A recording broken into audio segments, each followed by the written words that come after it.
Capítulo 6. Por tanto, dejando ya los rudimentos de la doctrina de Cristo, vamos adelante a la perfección, no echando otra vez el fundamento del arrepentimiento de obras muertas, de la fe en Dios, de la doctrina de bautismos, de la imposición de manos, de la resurrección de los muertos y del juicio eterno.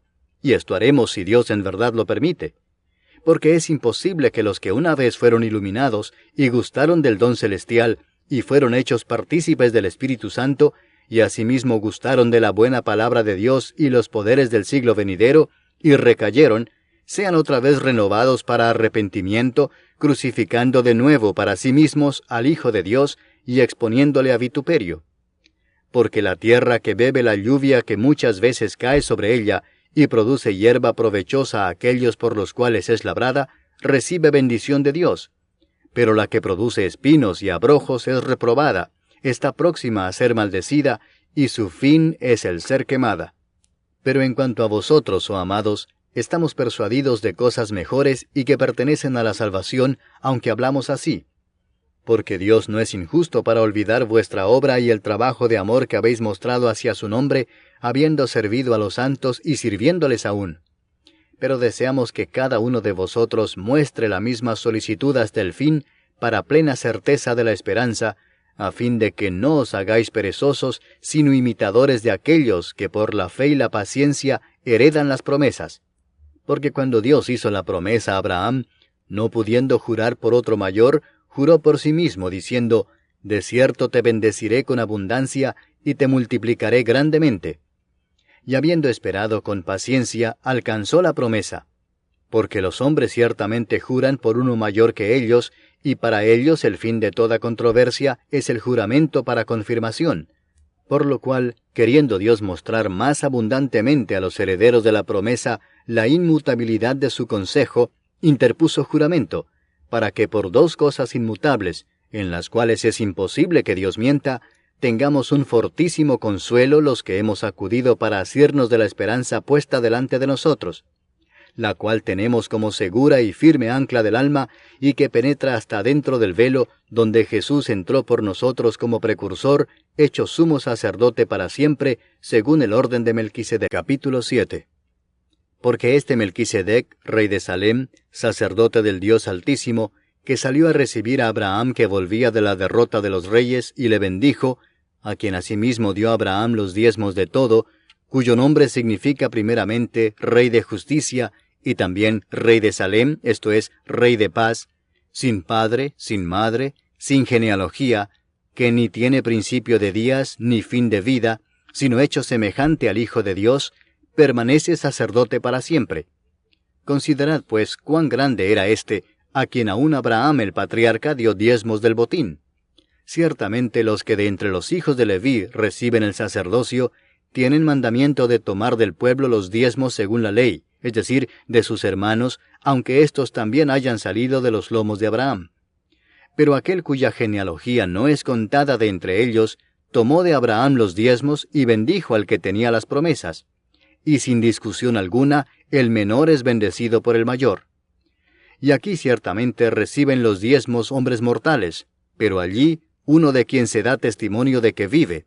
Y por decirlo así, en Abraham pagó el diezmo también Leví, que recibe los diezmos, porque aún estaba en los lomos de su padre cuando Melquisedec le salió al encuentro. Si pues la perfección fuera por el sacerdocio levítico, porque bajo él recibió el pueblo la ley, ¿qué necesidad habría aún de que se levantase otro sacerdote según el orden de Melquisedec y que no fuese llamado según el orden de Aarón? Porque cambiado el sacerdocio, necesario es que haya también cambio de ley. Y aquel de quien se dice esto es de otra tribu, de la cual nadie sirvió al altar. Porque manifiesto es que nuestro Señor vino de la tribu de Judá, de la cual nada habló Moisés tocante al sacerdocio. Y esto es aún más manifiesto si a semejanza de Melquisedec se levanta un sacerdote distinto, no constituido conforme a la ley del mandamiento acerca de la descendencia, sino según el poder de una vida indestructible. Pues se da testimonio de él, tú eres sacerdote para siempre, según el orden de Melquisedec. Queda pues abrogado el mandamiento anterior a causa de su debilidad e ineficacia, pues nada perfeccionó la ley, y de la introducción de una mejor esperanza, por la cual nos acercamos a Dios. Y esto no fue hecho sin juramento, porque los otros ciertamente sin juramento fueron hechos sacerdotes, pero éste con el juramento del que le dijo, juró el Señor y no se arrepentirá. Tú eres sacerdote para siempre, según el orden de Melquisedec. Por tanto, Jesús es hecho fiador de un mejor pacto, y los otros sacerdotes llegaron a ser muchos, debido a que por la muerte no podían continuar. Mas éste, por cuanto permanece para siempre, tiene un sacerdote inmutable, por lo cual puede también salvar perpetuamente a los que por él se acercan a Dios, viviendo siempre para interceder por ellos.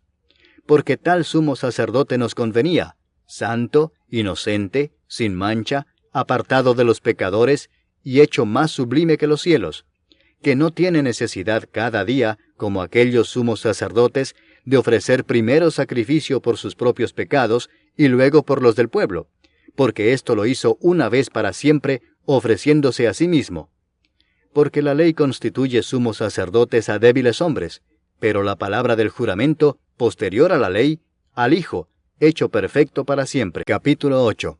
Ahora bien, el punto principal de lo que venimos diciendo es que tenemos tal sumo sacerdote, el cual se sentó a la diestra del trono de la majestad en los cielos, ministro del santuario y de aquel verdadero tabernáculo que levantó el Señor y no el hombre. Porque todo sumo sacerdote está constituido para presentar ofrendas y sacrificios, por lo cual es necesario que también éste tenga algo que ofrecer.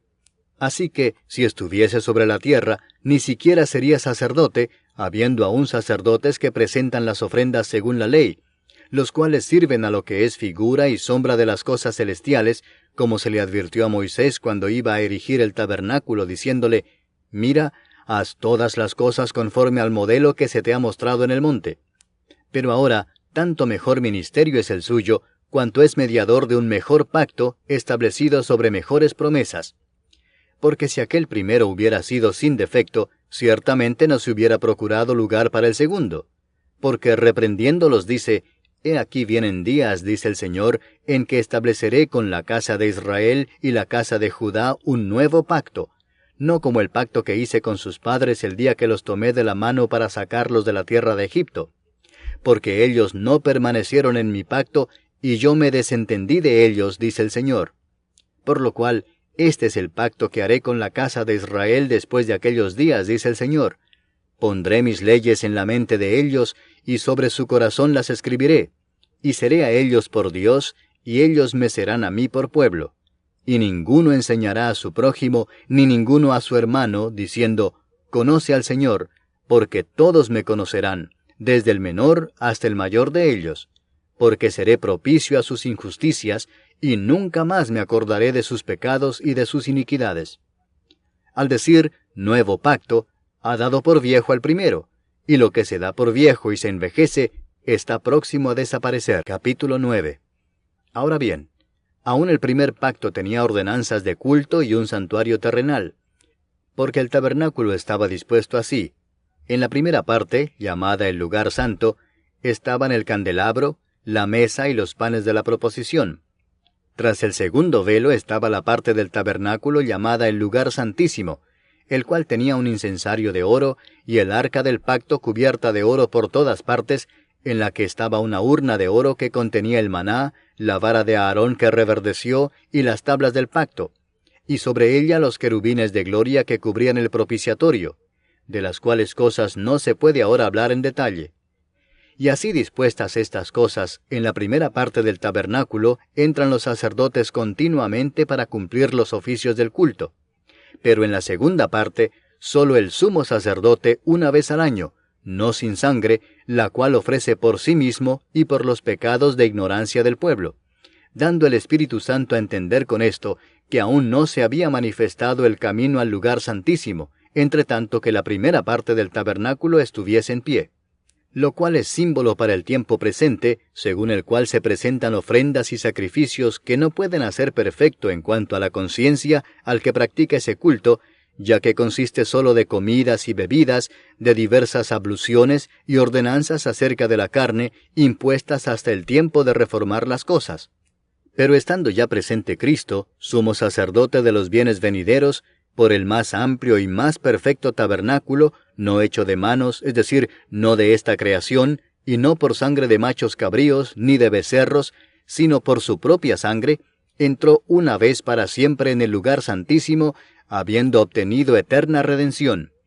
Porque si la sangre de los toros y de los machos cabríos, y las cenizas de la becerra, rociadas a los inmundos, santifican para la purificación de la carne, cuánto más la sangre de Cristo, el cual mediante el Espíritu Eterno se ofreció a sí mismo sin mancha a Dios, limpiará vuestras conciencias de obras muertas para que sirváis al Dios vivo. Así que, por eso es mediador de un nuevo pacto, para que interviniendo muerte para la remisión de las transgresiones que había bajo el primer pacto, los llamados reciban la promesa de la herencia eterna. Porque donde hay testamento, es necesario que intervenga muerte del testador, porque el testamento con la muerte se confirma, pues no es válido entre tanto que el testador vive. De donde ni aun el primer pacto fue instituido sin sangre, porque habiendo anunciado Moisés todos los mandamientos de la ley a todo el pueblo, tomó la sangre de los becerros y de los machos cabríos, con agua, lana escarlata e hisopo, y roció el mismo libro y también a todo el pueblo, diciendo, Esta es la sangre del pacto que Dios os ha mandado.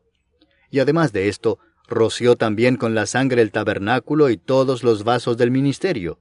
Y casi todo es purificado, según la ley, con sangre, y sin derramamiento de sangre no se hace remisión. Fue pues necesario que las figuras de las cosas celestiales fuesen purificadas así, pero las cosas celestiales mismas con mejores sacrificios que éstos.